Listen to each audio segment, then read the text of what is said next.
तो आज हम एक ऐसी किताब की गहराई में उतर रहे हैं जिसने लाखों लोगों की जिंदगी बदल दी है। एखार्ट टोले की द पावर ऑफ नाउ। हमारे पास बहुत सारी गुजारिशें आई थीं कि इस किताब को एक कहानी की तरह चैप्टर वाइज समझाएं। तो चलिए इसे खोल कर देखते हैं। बिल्कुल। और हमारे पास टॉली की मेन किताब तो है ही, साथ में उनकी प्रैक्टिस गाइड और कुछ आलोचनात्मक विश्लेषण भी है। हाँ, तो हमारा मकसद है इस किताब के सबसे ज़रूरी आइडियाज को समझना।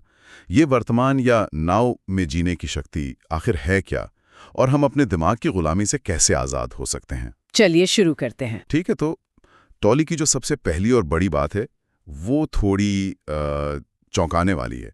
वो कहते हैं आप अपना दिमाग नहीं हैं। ये सुनने में अजीब लगता है। अगर मेरा दिमाग नहीं तो मैं क्या हूं? सही सवाल है। देखिए, इसका मतलब है कि हमारे अंदर जो आवाज लगातार चलती रहती है, जो प्लानिंग करती है, चिंता करती है, याद करती है, वो हम नहीं है। अच्छा।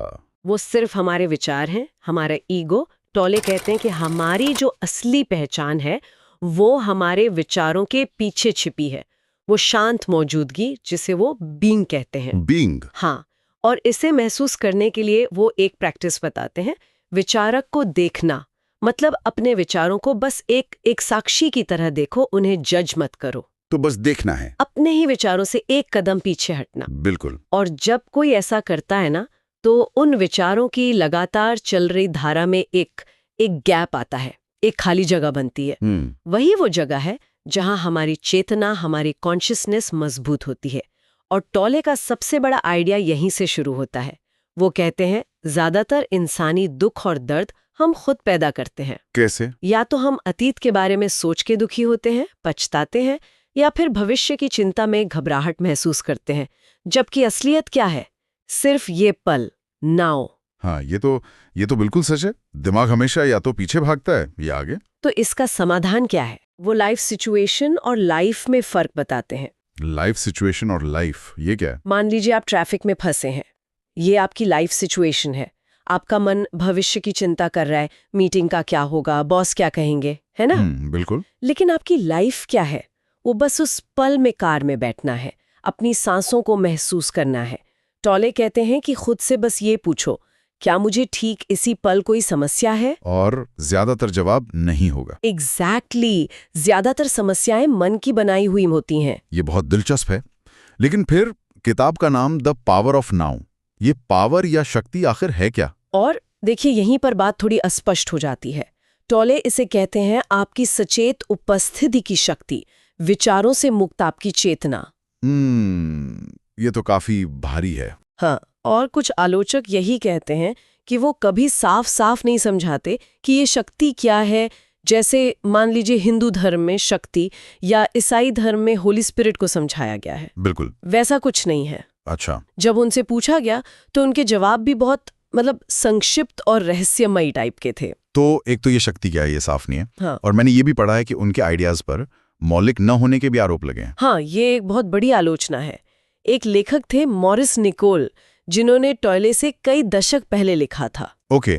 उनके काम और टॉयले की किताब में बहुत ही अजीब समानताएं हैं।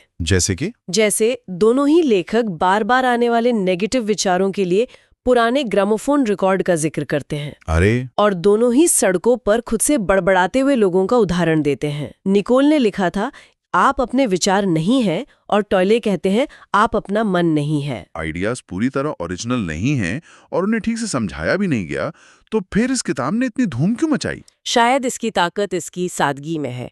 ये किसी मुश्किल फिलॉसफी की बात नहीं करती। ये सीधे एक अनुभव की बात करती है जिसे कोई भी महसूस कर सकता है। और इसे जिंदगी में उतारने का जो तरीका वो बताते हैं वो है सरेंडर या समर्पण। सरेंडर? ये शब्द सुनते ही लगता है कि हार मान लो। नहीं नहीं, बिल्कुल नहीं।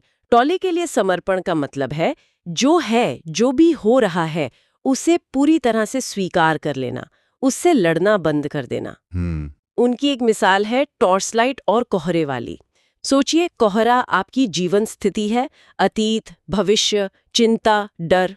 ठीक है। टॉर्च लाइट आपकी सचेत उपस्थिति है, आपकी अवेयरनेस। और टॉर्च की रोशनी से जो आपके ठीक सामने की जगह साफ होती है, वही नाव है। आप पूरे कोहरे को नहीं हटा सकते? नहीं हटा सकते। लेकिन आप अपनी टॉर्च की रोशनी में साफ साफ देखकर अगला कदम बढ़ा सकते हैं। तो कुल मिलाकर एक तरफ एक ऐसा शक्तिशाली आइडिया है जो करोड़ों लोगों की मदद कर रहा है और दूसरी तरफ उसकी मौलिकता और स्पष्टता पर गंभीर सवाल हैं। बिल्कुल।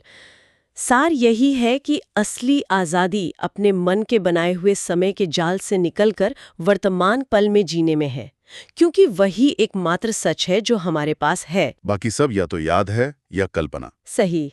और यहाँ एक सवाल है सोचने के लिए। बताइए। जब कोई सच में पूरी तरह से वर्तमान में होता है, तो जो एक शांति या एक शक्ति महसूस होती है, हाँ। क्या वो हमारे अंदर से आती हुई लगती है, या उस पल में हम किसी ऐसी चीज से जुड़ रहे होते हैं जो हमसे कहीं ज्यादा बड़ी है?